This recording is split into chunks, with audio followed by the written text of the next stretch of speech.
Chapter 13 of Phineas MacGuire.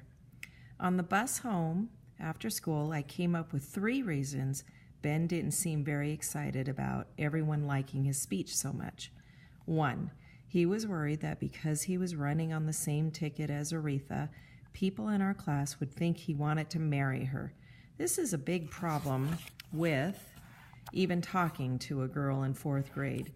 Everyone thinks if a boy is halfway nice to a girl, he must be in love with her.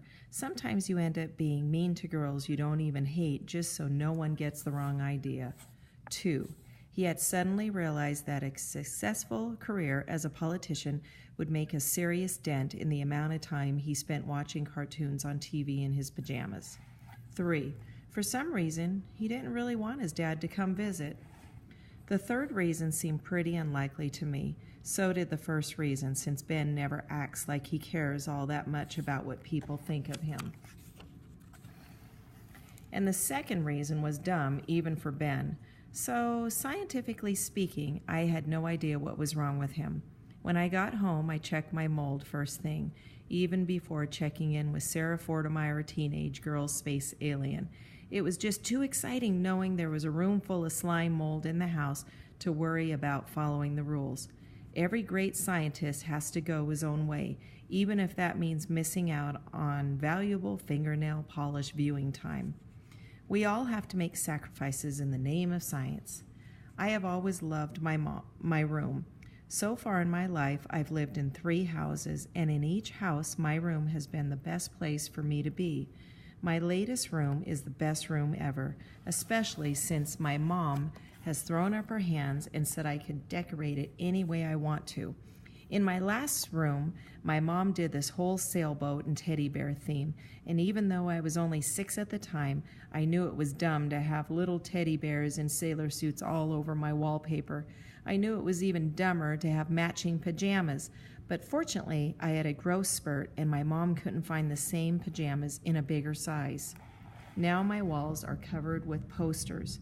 I have 3 solar system posters, 1 periodical table poster, which is all the chemical elements known to humankind in one simple-to-read chart, and a 5-foot-tall poster of Albert Einstein with his hair sticking out all over the place.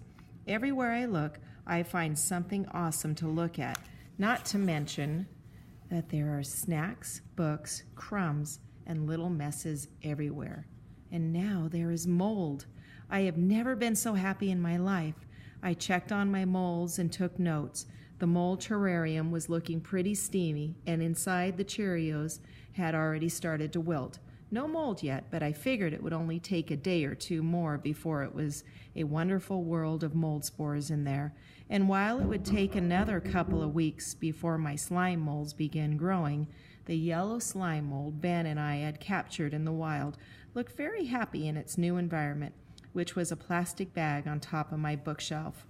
I thought about cleaning off my desk and my dresser so I could spread my mold samples out a little bit, but it was clearly a job that would take at least 2 hours, maybe a week.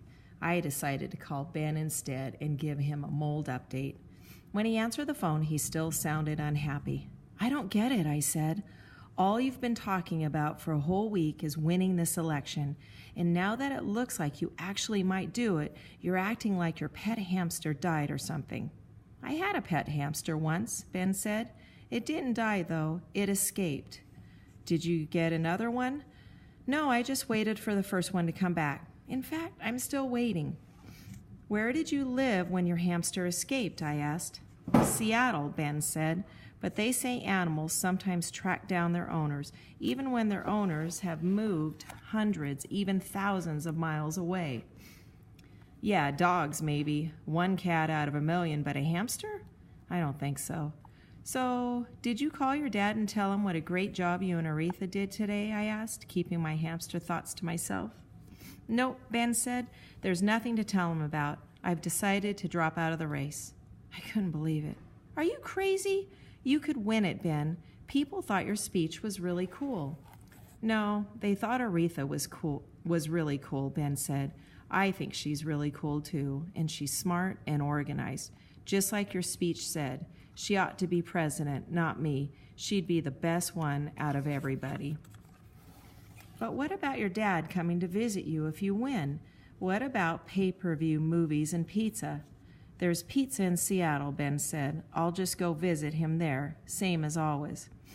I didn't know what to say. It wasn't like Ben to be so, responsible. I mean, Aretha would make a great president, and he and his dad definitely order pizza and watch movies in Seattle. Still, it's hard to see somebody's dream die, even if the dream was sort of dumb to begin with. Hey, some of our mole's starting to grow, I said, trying to cheer him up. The stuff growing on the bread is this really interesting shade of blue, sort of like a scab. Scabs are gray or else purple, Ben said. I've never seen a blue scab in my life. Imagine mixing the purple and gray, I told him. That's the sort of blue I'm talking about. Yeah, I can sort of see what you're saying, Ben said. And by the way his voice sounded, I could tell he could see it in his head. That is one of the good things about having an artistic genius for your best friend. They're very good at imagining stuff. You want to hear about the mold terrarium, I asked? Yeah, Ben said. He was starting to sound a little happier.